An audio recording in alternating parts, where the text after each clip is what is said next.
Bonjour, bonsoir les loups et loulous, ceux qui acceptent aujourd'hui ce régime tordu et mauvais au sens littéral du terme, seront plus tard jugés aussi durement par leurs descendants, plus encore peut-être, que nous jugeons nous-mêmes aujourd'hui ceux qui ont accepté le régime vichiste. Epstein, je suis tombé sur sa biographie, enfin, je relisais sa biographie sur Wikipédia. Hier, j'ai été fort surpris de voir qu'il était fièrement écrit sur Wikipédia qu'il est un grand philanthrope. Pardonnez-moi, qu'il était un grand philanthrope. Ou peut-être l'est-il encore. Complot, complot, complot. Dans complot, il y a plot, en forme de cône, comme diraient mes élèves. Essayez de parler davantage aux gens, faites vivre la société, le social réel, le socialisme réel. Restons frais et soudés face à la machine. Traîtres à leur nation, aujourd'hui nous sommes à l'aube d'un affrontement entre le dragon blanc aux yeux bleus contre le magicien sombre des ténèbres. Bon, écoutez, on peut se permettre des petites boutades quand même, en 2026, c'est encore autorisé. Aucun être, qu'il soit de rang inférieur ou supérieur, n'a aucun parent. Rentrons de suite dans le vif du sujet, bien plus sérieux. Les classiques bouddhistes et confucianistes que je suis actuellement en train de lire rappellent combien est grande la dette que nous avons envers nos parents.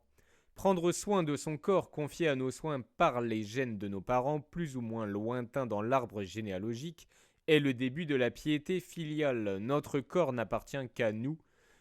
Ne vous en déplaise. Oh, le lapsus, pardon, je reprends tout de suite. Notre corps n'appartient pas qu'à nous. Ne vous en déplaise. Et vous avez le devoir envers tout un tas de gens de le respecter au plus haut point. Prendre soin de son corps permet d'éviter de les inquiéter ou de les affliger. C'est une marque de respect envers vous-même, envers chacun et envers la société elle-même que l'homme ou la femme que vous présentez chaque jour à ce monde. Les images confucéennes du verre de vin que l'on peut boire, mais il faut toujours éviter d'être intoxiqué au point de perdre sa nature profonde et de conduire au désordre profondément réprouvé dans la culture japonaise, que d'aucuns apprécient tant. On pourra faire le parallèle, je pense, avec les idéologies mortifères qui intoxiquent l'esprit au point, là aussi, de perdre sa nature profonde et divine, toujours, et de la mettre en péril de mort. Souiller l'héritage de ses ancêtres est un comportement absolument intolérable selon ces euh, visions confucéennes, bouddhistes et autres. Je vous avoue ne pas encore faire extrêmement bien la différence entre confucianisme, bouddhisme, taoïsme, etc. Bref, la postérité est de toute façon primordiale dans la civilisation japonaise et coucou les fans du bouddhisme et du Japon. Tout comme fut un temps vous pouviez finir sur le bûcher pour avoir eu l'outrecuidance de proférer que la terre est ronde et tourne autour du soleil, erreur d'humain qui n'avait pourtant absolument rien contre les préceptes bibliques et les enseignements de notre Seigneur Jésus-Christ, mais passons. Aujourd'hui, vous pouvez aussi être jugé et jeté en pâture sur les réseaux, vous retrouver en garde à vue convoqué par les tenants, seuls tenants d'ailleurs de la bien-pensance, pour avoir dénoncé ce que vous estimez être les dérives du LGBTisme. Si vous avez la défiance d'être opposé à la GPA, qui n'est autre que du trafic d'êtres humains, disons-le. Ah non, c'est vous qui l'avez dit. Je n'ai rien dit. Ce sont donc les mêmes qui disent détester la religion et son obscurantisme qui sont prêts aujourd'hui à vous tuer. Ne serait-ce que socialement, hypocrites hystériques ou hystériques hypocrites qu'ils sont.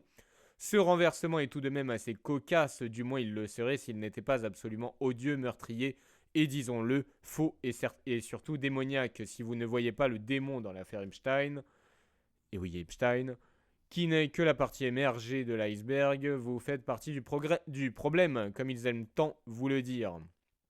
Écoutez, si un jour je dois aller en prison pour avoir eu l'audace et moi aussi, ce ne sont pas les mois de l'année, moi aussi, l'outrecuidance de dire pas question d'enseigner à des élèves de maternelle et de primaire les dérives LGBTistes, pas question d'accepter de promouvoir et de fermer les yeux sur ce qu'est réellement la GPA, pas question de cesser d'user de ma bouche pour dire ce que mes yeux voient, ce que mes oreilles entendent, pas question de dire qu'il est naturel et normal de se prendre pour des démiurges, prétendre pouvoir changer de sexe à l'envie et aller à l'encontre de la nature divine. Pas question enfin d'avoir la prétention que devenir un homme peut se faire avec un petit cocktail chimique, et inversement que devenir une femme est aussi simple que quelques opérations et là aussi un tout autre cocktail chimique. Hommes et femmes méritent bien mieux, ils méritent la complémentarité dans le réel respect. Ce sont des merveilles créées par Dieu, il est insensé par définition de prétendre pouvoir aller au-delà de ce qu'il, avec un grand I, a créé. Voilà donc aujourd'hui le crime de pensée pour reprendre les termes de 1984 qui, toujours, reste un guide fort intéressant pour comprendre la perversité absolue qui a envahi notre monde où l'on lutte trop faiblement pour être poli contre la pédophilie, où l'on lutte ardemment contre le masculinisme soi-disant toxique et les malheureux qui prônent le fait de prendre soin de soi, de respecter ce que l'on est par nature, en produisant des efforts, en n'acceptant pas de se laisser aller, de sortir de la fausse définition de la bienveillance pour, selon moi, être dans la réelle bienveillance et pousser chacun vers le haut et à se respecter et à ne pas sombrer dans l'anxiété face à ce monde. Se respecter, voilà encore une fois l'idée de base de cette émission. Encore une fois, regardez au niveau de l'anxiété, au niveau des tentatives de suicide, ce que leur pseudo-bienveillance donne comme résultat. Cela me semble extrêmement positif, n'est-ce pas ? Qui sont ces gens qui se détestent, détestent leurs racines, leur arbre généalogique, les traditions ancestrales, millénaires, françaises, oui, de ce pays dont ils ont hérité, l'histoire de notre beau pays, qui ont, à côté de cela, un taux de suicide élevé, un taux d'anxiété qui crève le plafond, une éco-anxiété délirante qui devrait apparemment être notre modèle et avoir le droit de nous demander de nous taire et nous dire que ce sont eux qui ont raison. Quand bien même ils représentent une partie de la population qui n'est pas franchement heureuse et qui n'est pas non plus élevée, qu'est-ce que c'est que ça dans le pays de la liberté d'expression? Où sommes-nous? Ils sont le visage du nihilisme, de la déconstruction et même de la destruction, ou plutôt de l'autodestruction. Et s'ils sont le visage d'un nihilisme, on parle d'un visage qui n'a pas de caractère. Parce que j'ai oublié de parler également de l'automédication, des anxiolytiques, des drogues consommées davantage par ces modèles de perfection et de bonheur que sont ces gens-là. Est-ce que plutôt que de tout accepter sous prétexte de fausse tolérance fallacieuse destructrice qui permet de se donner bonne conscience de ne pas se bouger le cul, nous ne devrions pas plutôt tenter de sauver ces personnes-là en leur présentant la voie, la vérité et la vie et les réalités de la vie et de la nature. Parfois celles-ci sont dures, oui, mais en les acceptant, en cherchant à aller au-delà, on peut se sentir mieux en s'étant réellement accepté et en ayant réellement accepté ce que la nature, et donc Dieu toujours, attend de nous. Aimer, c'est vouloir le bien réel de l'autre. Si l'on n'a pas l'amour, on n'a rien. Moi je les aime, je hais leurs bêtises, leurs péchés, leur hystérie, leur violence, leur étroitesse d'esprit, leur lâcheté, leur cynisme, leur génie, que je reconnais à inverser les valeurs saines et à vivre de reproduction des mêmes erreurs toujours, mais leur nature humaine qui demeure au fond, je l'aime. Je suis contre, je leur suis farouchement opposé, mais je ne les hais point. Allez donc, je ne vous hais point. La ferme des animaux, George Orwell, 1945. Totalitarisme caché, esclavagisme que l'on retrouve. Progressif masqué en progressisme, perte d'identité également et de repères avec les lois qui changent, modification de la vérité. Voilà ce dont nous allons parler aujourd'hui. Et nous ferons bien évidemment le parallèle avec une autre œuvre du même auteur, 1984. Et bien entendu les parallèles avec notre société actuelle qui est en train de se tendre, qui est, selon moi, en train de sombrer dans des dérives extrêmement graves du LGBTisme. Je pense avoir encore le droit de parler de dérives extrêmes du LGBTisme, que l'on essaye d'imposer sans possibilité de débat dans le cerveau d'enfants mineurs. Vous savez que c'est cela que je fustige dans chaque émission avec force, qui me paraît absolument catastrophique, puisque ces gens-là ne se reproduisent pas, ou bien moins que, disons, la société, le reste de la société. La vérité, eh bien, la vérité, c'est que l'on est parti sur ce développement concernant cet ouvrage, qui date donc, je le rappelle, de 1945. La ferme des animaux critique absolument intemporelle du pouvoir et de la manipulation des consciences. La ferme des animaux de George Orwell est présentée comme une satire de la révolution russe et de la dérive stalinienne. Pourtant, réduire l'œuvre à ce seul contexte historique me paraît une erreur.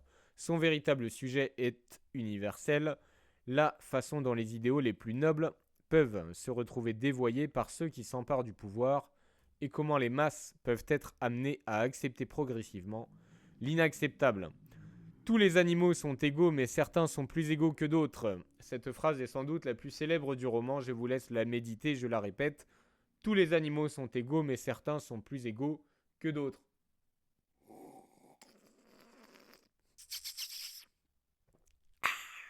À première vue, cette citation paraît absurde. Si tous les animaux sont égaux, personne ne peut être plus égal qu'un autre. C'est mathématique, Sherlock. Pourtant, cette contradiction volontaire illustre parfaitement le fonctionnement des régimes autoritaires.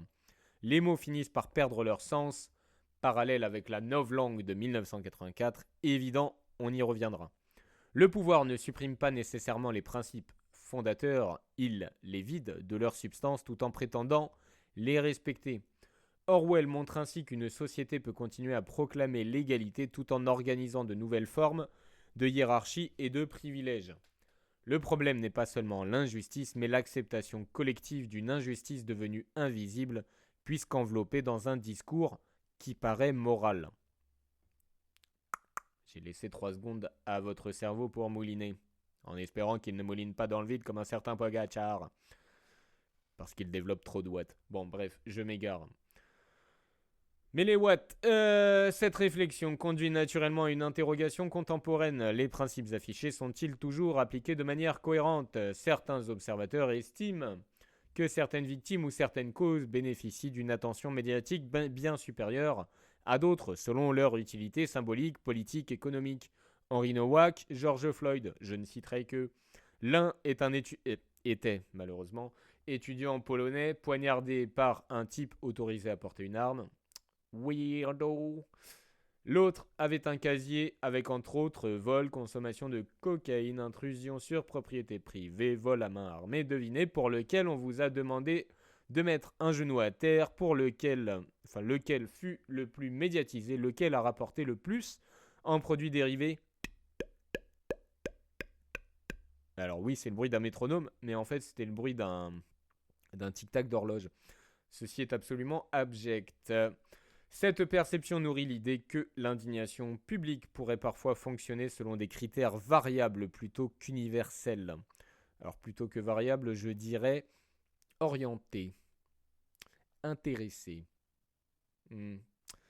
Celle-là me semble mieux. La fabrication progressive d'un totalitarisme. L'une des grandes forces du livre est de montrer que la tyrannie n'arrive pas tout à coup. Au départ, les cochons, les porcs, semblent défendre une cause juste. Ils promettent la liberté, l'égalité et la dignité. Liberté, égalité, dignité. Face aux méchants fermiers qui leur en demandent trop et représentent peut-être le capitalisme excessif. Puis viennent, petit à petit, progressivement, 2 petites exceptions. Une règle légèrement modifiée, puis d'autres le seront bien davantage. Un privilège temporaire, puis définitif. Une restriction présentée comme nécessaire, mais qui arrange certains. Peut-on reparler du quorum? Une nouvelle interprétation des événements, une réécriture de l'histoire. Mais non, ça n'existe pas dans la réalité véritable et palpable, ça. Quand même. Chaque changement paraît mineur au départ, mais l'addition de toutes ces petites concessions aboutit finalement à une dictature complète. Orwell montre ainsi que le danger ne réside pas uniquement dans les régimes ouvertement tyranniques, il réside également dans l'habitude de renoncer progressivement à l'esprit critique. Au nom de la sécurité du progrès, un homme peut tomber enceinte et si vous pensez le contraire, vous n'avez pas le droit, ce n'est pas une opinion mais un délit. très grand progrès. Ou du bien commun, abattage d'un sacré nombre d'enfants, d'amas de cellules sans âme dans le ventre de leur mère. Hein? Comment ça, leur mère? Mais comment osez-vous? Le langage comme instrument de domination. L'arme principale des cochons n'est pas la force, c'est le langage. Le personnage de Brille Babil réécrit constamment les faits afin de justifier les décisions du pouvoir. Ce qui était vrai hier devient faux aujourd'hui. Pour bébé, homme doit coucher avec femme et attendre 9 mois. Hein? Comment? Quoi? Qui a dit ça? Oh, les toutous, franchement, vous exagérez. Ce qui est... Quoi? Pourquoi un toutou ne pourrait-il pas parler? Je ne vous permets pas. Ce qui était interdit devient obligatoire. Ce qui n'a jamais existé est présenté comme un souvenir collectif. Le LGBTisme a toujours existé en tout temps et en tout lieu. Titre de chanson. Ah bon? Le contrôle du vocabulaire précède le contrôle des esprits, novlangue, disparition des nuances, appauvrissement de la pensée critique par l'abêtissement et l'interdiction des opinions contraires. Ce qui est ma foi fort habile. Orwell développera cette idée de manière plus radicale encore dans 1984 avec la novlangue dont l'objectif est de rendre certaines pensées littéralement impossibles. Et je vous renvoie également au texte de Christophe Clavé qui parle de la disparition des nuances dans la pensée avec l'appauvrissement du vocabulaire d'une part et la disparition des temps complexes. La mémoire effacée, la vérité réécrite. Dans le roman, les animaux se souviennent vaguement que quelque chose a changé, tout comme Winston Smith dans 1984, mais ils ne parviennent plus à prouver quoi. Et je reviens sur Winston Smith dans 1984. Je pense que cela est dû au fait que, justement, ses racines ont été coupées avec la disparition de son père, de sa ou de ses sœurs, je crois une sœur, donc de son père, de sa mère et de ses sœurs. En coupant les racines, il est plus facile de se débarrasser de pans entiers de l'histoire. Les commandements inscrits sur le mur sont modifiés discrètement, les 7 lois de départ écrites par les 3 petits cochons. Les archives n'existent pas, les témoins disparaissent.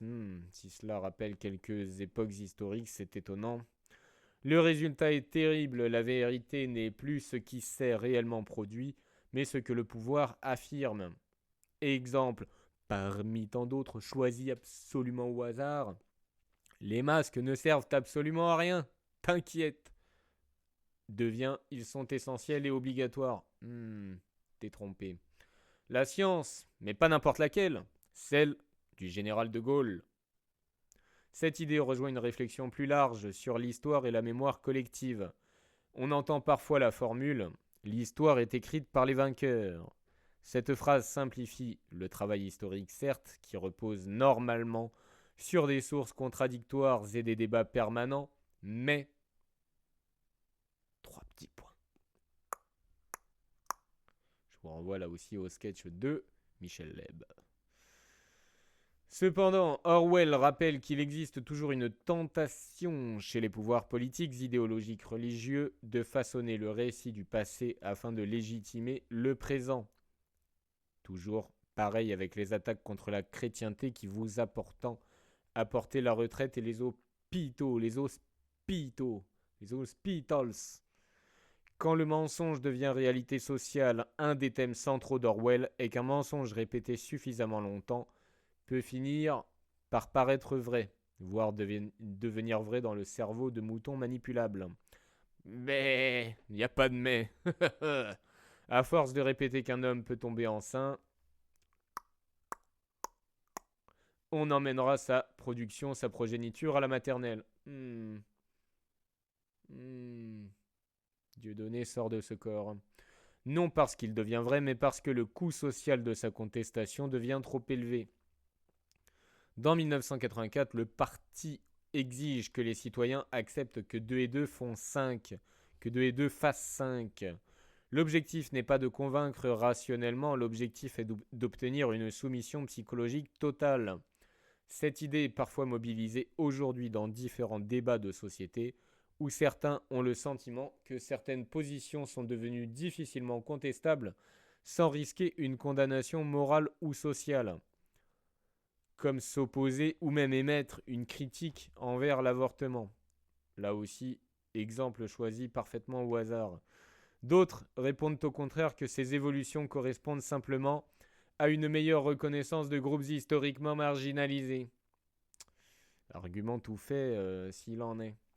L'intérêt d'Orwell est précisément de nous pousser à examiner ces tensions avec vigilance plutôt qu'à accepter aveuglément une position simplement parce qu'elle est dominante et parce que s'y opposer ferait peur.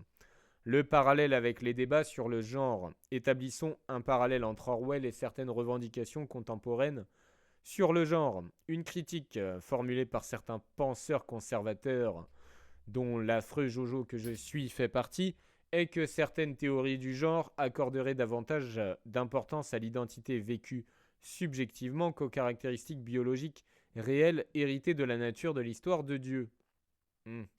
Selon cette critique que nous émettons, certaines affirmations sociales ou juridiques pourraient entrer en tension avec des catégories biologiques traditionnelles. Quoi j'ai dit ça, moi? Les défenseurs de ces approches répondent quant à eux qu'il existe une distinction entre le sexe biologique et l'identité de genre, et que reconnaître cette distinction relève du respect des personnes plutôt que d'une négation de la réalité. On notera qu'ils sont aussi plus sujets à l'anxiété, la dépression, les suicides, le mal-être, et ne poursuivent pas leur arbre généalogique trop souvent, malheureusement. Quel bel exemple à enfoncer de force dans le crâne malléable de nos jeunes qui sont sous notre responsabilité. Le parallèle orwellien invoqué par certains critiques ne porte donc pas sur les personnes concernées elles-mêmes, mais sur la crainte qu'un débat devienne impossible ou qu'un vocabulaire obligatoire soit imposé sans possibilité de contradiction ni débat. Puisque ce n'est pas une opinion, mais un délit. Rappel vichiste encore, fut un temps, vous n'aviez pas le droit d'émettre certaines opinions, sinon vous alliez en prison, et c'était le régime vichiste qu'aujourd'hui on voit très très mal. Donc pourquoi est-ce qu'on ne s'en servirait pas comme modèle pour dire que face à certaines dérives, il faudrait peut-être prendre un peu de recul avant de les inculquer à nos jeunes comme cela sans y réfléchir, et réfléchir à leur impact. Nombreux, mortifères, dangereux. Je dis ça, je ne dis rien. C'est pas moi qui l'ai dit. C'est sur ce terrain, celui du langage, du pouvoir, du débat public, que la comparaison avec Orwell reste la plus pertinente. La peur sociale comme outil de contrôle. Dans la ferme, beaucoup d'animaux comprennent intuitivement que quelque chose ne va pas. Pourtant, ils se taisent parce qu'ils ont peur, Ils ont peur des chiens, ils ont peur d'être accusés de trahison. Trahison, disgrâce. Peur d'être exclu du groupe. Orwell souligne une réalité profonde. Un pouvoir n'a pas toujours besoin de contraindre physiquement, il lui suffit parfois de rendre la dissidence coûteuse ou de laisser vivoter une dissension qui rend impossible le soulèvement, les semeurs de zizanie, ceux qui font que droite et gauche, pour être très caricatural, scène qui représente 80% à vue donnée de la population, s'observent finalement en chien de faïence de peur des folies de l'un, que l'on va appeler nazisme, et des folies de l'autre, que l'on appellera dérive LGBTiste. Et donc ces 80% de population qui pourraient largement retrouver un modèle bien plus sain d'un côté comme de l'autre, de gauche comme de droite si vous voulez, eh bien s'observent en chien de faïence, se défient et n'osent pas se soulever, disons-le comme ça. Cette logique existe dans des contextes différents, politiques, religieux, idéologiques, professionnels, culturels. L'effacement de l'identité et des repères. Au début du roman, les animaux possèdent une mémoire collective. Ils savent qui ils sont, ils savent pourquoi ils se battent. À la fin, ils ont perdu leurs repères. Les slogans remplacent la réflexion. Le LGBTisme est encore champion des slogans. N'est-il pas lui-même qu'un slogan, finalement, une marque qui rapporte sans rapport aucun avec ce que pensent certaines personnes gays, lesbiennes, qui défendent, qui défendent encore les lois naturelles. Les émotions remplacent les principes. On sait à quel point certains sont aujourd'hui esclaves de leurs émotions et incapables de la moindre prise de recul et de réflexion sur le long terme. L'instant remplace l'histoire. Cela n'a jamais été plus vrai qu'aujourd'hui, à l'ère de l'instantané, des réseaux asociaux. Perte de vocabulaire empêchant projection dans le passé historique et le futur, donc On insulte ses racines et on ne se préoccupe pas du racine et de la suite des branches. Orwell nous avertit ainsi qu'une société qui perd ses références communes devient plus vulnérable à la manipulation. Le véritable avertissement d'Orwell, l'enseignement majeur de La ferme des animaux, n'est pas que tel ou tel camp politique est nécessairement totalitaire, son message est plus profond. Chaque génération produit ses propres dogmes, chaque société produit ses propres conformismes, chaque pouvoir cherche à accroître son influence. Le danger apparaît lorsque les citoyens cessent de vérifier les faits, cessent de débattre librement ou cessent de distinguer la réalité des slogans. C'est pourquoi Orwell demeure aussi actuel. Il ne décrit pas seulement l'URSS de Staline, il décrit un mécanisme humain universel susceptible d'apparaître partout où le pouvoir, quelle que soit sa couleur idéologique, cherche à contrôler non seulement les actes mais aussi les mots, les souvenirs et jusqu'à la manière dont les individus perçoivent le réel. Faut-il pouvoir débattre de ces sujets dans une société démocratique? Me semble-t-il, il devrait être légitime de débattre de questions telles que le statut moral de l'embryon. A-t-il une âme? À quel moment est-il conçu? Qu'est-ce qu'une cellule par rapport à un amas de cellules? La définition du mariage civil et ou religieux pour les différentes personnes. Les politiques liées au genre qui n'ont pas à apparaître dans les programmes scolaires, et justement ces programmes scolaires n'ont pas à inculquer d'idéologie quelle qu'elle soit, mais encore moins d'idéologie qui se révèle être mortifère. C'est d'ailleurs un thème très orwellien. Une société saine doit permettre la discussion et l'examen critique des idées. Là où Orwell devient encore plus pertinent, c'est lorsqu'une opinion ne peut plus être discutée parce qu'elle est considérée intouchable ou que la pression sociale remplace l'argumentation. La vérité réécrite, l'un des thèmes centraux des deux œuvres, 1984 et La ferme des animaux, est la fragilité de la vérité, jusqu'à créer un ministère de la vérité dans 1984. Dans La ferme, les commandements sont réécrits, les événements du passé sont modifiés, les héros d'hier deviennent les traîtres d'aujourd'hui. Peu à peu, les animaux ne distinguent plus les faits de la propagande. Cette idée rejoint une inquiétude contemporaine exprimée régulièrement. Si une société abandonne le débat libre au profit d'un slogan ou de plusieurs slogans, la recherche de la vérité devient secondaire face à la défense d'une idéologie. Orwell rappelle que la vérité ne dépend pas du nombre de personnes qui y croient. Vous entendez, même mes chiens s'énervent. Une erreur répétée 1000 fois reste une erreur et ne devient pas une vérité. Le conformisme et la peur sociale. Dans La ferme des animaux, beaucoup d'animaux comprennent intuitivement que quelque chose ne va pas. Ils se taisent, ils restent convaincus, ils ont peur des représailles, de l'exclusion, d'être accusés de trahison. Orwell montre que le contrôle social est plus efficace que la force brute. Quand quelqu'un, je l'ai déjà dit, n'ose plus exprimer son opinion par crainte de perdre son emploi, sa réputation, ses relations, se retrouve obligé de faire ses émissions sous couvert d'anonymat, en espérant que l'État respecte son droit à l'anonymat, la liberté d'expression existe encore juridiquement, mais s'affaiblit largement dans les faits. Certains considèrent qu'il existe une question morale profonde concernant la question du statut de l'embryon, du fœtus, et regrettent amèrement que cette interrogation soit parfois peu abordée ou même notée comme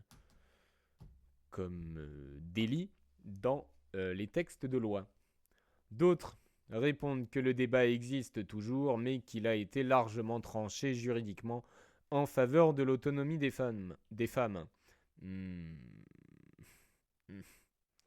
Orwell ne donne évidemment aucune réponse à ces questions particulières qui n'existaient pas en son temps. Est-ce que là aussi ce ne serait pas un argument? Des idées qui n'existent que depuis 60 ans doivent-elles vraiment marteler comme ça? Ou peut-on espérer un peu de prise de recul? Son œuvre rappelle qu'une démocratie vivante doit rester capable de discuter de sujets difficiles sans transformer automatiquement les désaccords en condamnation morale. Un des aspects les plus frappants du roman, on va arriver à la conclusion, est la disparition progressive des repères. Les animaux oublient leurs principes fondateurs et les lois naturelles qui les gouvernaient. Ils oublient leur histoire, ils oublient même les raisons de leur révolte. À la fin, ils ne savent plus distinguer les cochons des humains, mais ça, c'est normal. Men are pigs, hein, c'est bien connu, les hommes sont des porcs. Donc, ça s'explique. Cette image constitue l'avertissement le plus puissant d'Orwell, selon moi. Une société qui perd sa mémoire devient vulnérable à toutes les manipulations. Une société qui abandonne la recherche de la vérité au profit de l'émotion ou du conformisme risque de se laisser conduire là où elle n'aurait jamais accepté d'aller consciemment. Et à la sortie de la folie, comme après Vichy, elle prétextera qu'elle était contrainte et forcée.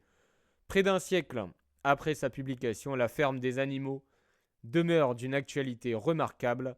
Le roman constitue une dénonciation du communisme soviétique et de la tyrannie stalinienne, mais sa portée dépasse largement ce contexte historique et reste parfaitement d'actualité, bien que je lui préfère l'absolument glaçant et grisâtre 1984. Orwell met en garde contre les mécanismes universels du pouvoir, manipulation du langage, réécriture du passé, pression sociale, effacement de la mémoire collective, tentation permanente des élites de se placer au-delà des règles communes. Parallèle encore évident avec la pédophilie institutionnalisée. Oui, je sais, c'est très grave. Mais c'est moi qui fais l'émission. Vous irez en prison à ma place. Attention, hein, ce que vous dites peut être condamné par la loi. Hein. Mais quelle sauvage celle-là et quelle violence dans leurs propos. Le message fondamental d'Orwell se résume ainsi: la liberté ne disparaît généralement pas d'un seul coup, elle s'érode progressivement lorsque les citoyens cessent de questionner les discours officiels, d'examiner les faits par eux-mêmes et de défendre leur droit à rechercher la vérité, même lorsqu'elle dérange. Citation du jour. La manière de régir une nation tient au fait de protéger la vie des gens, de restaurer leur nature et d'empêcher les personnes de faire du mal. Cette citation est attribuée à Naganuma Muneyoshi, XVIIe siècle, samouraï, maître d'armes, penseur japonais de l'époque Edo. Disciple des traditions guerrières et morales du Bushido, il appartient à une génération qui cherche à définir le rôle du guerrier dans une société devenue plus stable et moins marquée par les guerres civiles. Ces réflexions dépassent largement le cadre militaire, elles portent sur la discipline personnelle, le devoir, la responsabilité des dirigeants et les fondements moraux d'une société harmonieuse. À travers cette phrase concise, Naganuma propose une vision exigeante du pouvoir politique. Selon lui, gouverner ne consiste pas simplement à administrer un territoire ou à faire appliquer des lois. La mission première de l'autorité est triple: protéger les innocents, favoriser l'épanouissement conforme à la nature humaine et empêcher le développement du mal. Plus de 3 siècles après sa formulation, cette réflexion conserve une résonance particulière dans nos sociétés occidentales contemporaines, confrontées à des interrogations sur la sécurité, la transmission des valeurs, la cohésion sociale, la responsabilité des institutions et la définition même des repères communs qui fondent une civilisation. Elle repose sur 3 piliers: sécurité, ordre moral, responsabilité politique. Protéger la vie des gens. Voilà la mission première de l'État. Pour Naganuma, le premier devoir d'un gouvernement n'est ni la prospérité économique, ni le rayonnement culturel, ni même la liberté individuelle prise isolément qui n'est que prétention vue à court terme et égoïsme. Ça, c'est selon moi. Sa première mission est de protéger la population. Cette idée se retrouve chez de nombreux penseurs. Une société accepte l'autorité politique parce qu'elle attend en retour la sécurité. À partir de là, une critique contemporaine souvent formulée est que les États occidentaux paraissent parfois très performants pour réglementer, taxer ou communiquer ou harceler certains penseurs qui ne lui plaisent pas. Soutien au Raptor et à Papacito, bien entendu, mais beaucoup moins convaincant lorsqu'il s'agit de protéger concrètement les citoyens contre certaines formes de violence ou de restreindre certains individus ultra-violents qu'elle connaît pourtant. Les affaires criminelles particulièrement choquantes, les récidives médiatisées ou les scandales impliquant des réseaux d'abus nourrissent chez certains citoyens le sentiment que la protection des innocents n'est plus toujours la priorité qu'elle devrait être. Est-ce qu'on rouvre le dossier Epstein qui prend la poussière? On ne sait où.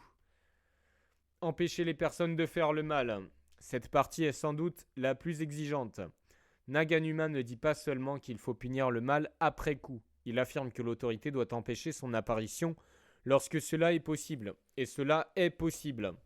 Surtout aujourd'hui avec les moyens dont on dispose. Cela soulève des questions toujours actuelles. Quelle doit être la sévérité des peines? Comment gérer la récidive? Je vous dirais bien qu'on connaît au moins une façon d'éviter à tout jamais la récidive.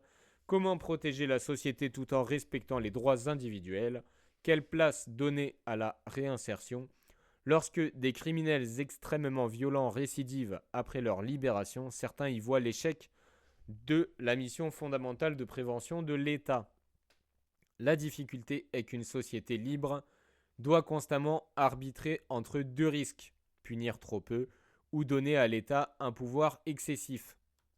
Enfin, restaurer la nature, c'est la partie la plus complexe de la citation. Qu'est-ce que cela signifie? Dans une perspective traditionnelle, cela renvoie à l'idée qu'il existe un ordre naturel, une nature humaine, voire divine selon certains, vers laquelle il faudrait tendre et que nous devons nous montrer parfaits comme notre Père Céleste est parfait et non pas sombrer dans le laisser-aller. J'ai légèrement quitté le Japon. Pour certains penseurs classiques, cela signifie développer les vertus naturelles de l'homme éduqué, courage, honnêteté, maîtrise de soi, responsabilité, fidélité, sens du devoir. Dans cette lecture, une société saine n'est pas seulement une société sûre. C'est une société qui encourage ses membres à devenir meilleurs, à ne pas devenir des larves ni des moutons utiles. Aujourd'hui, cette idée suscite davantage de débats. Une partie du monde occidental moderne considère que le rôle de l'État n'est pas de définir une conception du bien ou de la nature humaine, mais de permettre à chacun de vivre selon ses propres convictions.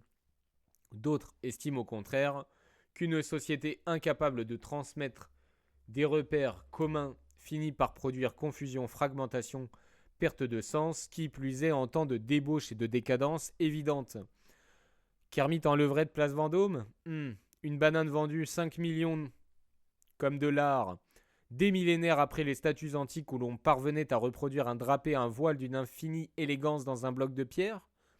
Le sentiment de flou contemporain. Un flou s'installe sur certaines questions fondamentales. C'est un reproche formulé par divers auteurs contemporains. Lorsque les définitions, les normes ou les repères deviennent mouvants, certaines personnes ressentent une perte de stabilité. Wow, wow, wow, les sables mouvants. C'est comme ça que ça fait. Mais quel conservateur affreux celui-là. Quel arriéré. Eh oui. Masculin et féminin, opposition ou complémentarité? Ou on la retrouve chez de nombreux philosophes, théologiens, anthropologues qui considèrent que les hommes et les femmes possèdent des caractéristiques différentes pouvant se compléter dans la famille ou dans la société, plutôt que forcément devant mener à l'affrontement, qui ne mène à rien. Et oui. Naganuma, homme du XVIIe siècle, aurait très certainement considéré que l'ordre social repose sur des rôles plutôt définis et sur une hiérarchie de devoirs réciproques, l'un envers l'autre, et vice-versa, et inversement. Lui aussi, quel arriéré, mais on lui pardonne, il est vieux et japonais. Les japonais, pour nos potes geekos, ils sont tous sympas, non? Ils n'ont pas du tout réalisé le massacre du Nankin. Pourquoi certaines atrocités provoquent-elles un sentiment d'impuissance terrible? Floyd, De Rank, Nowak, j'en passe, et des meilleurs. Et des pires surtout. Dans ces situations, beaucoup éprouvent un sentiment énorme de frustration, mais pardonnez-nous d'être frustrés face à cette société.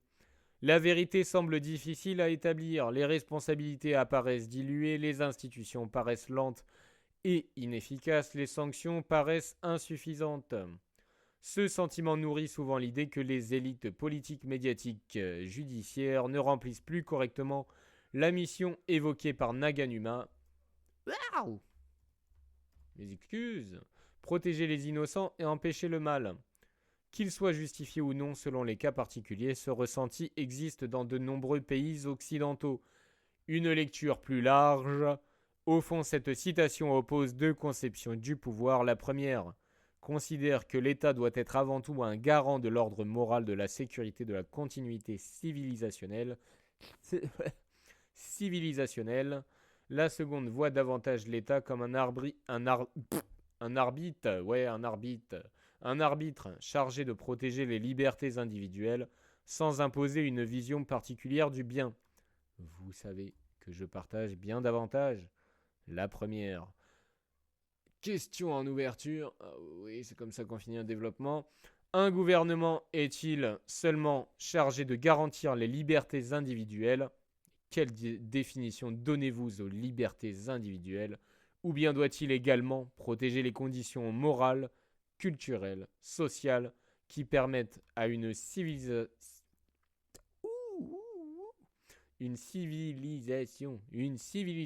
de perdurer dans le temps? Baseball.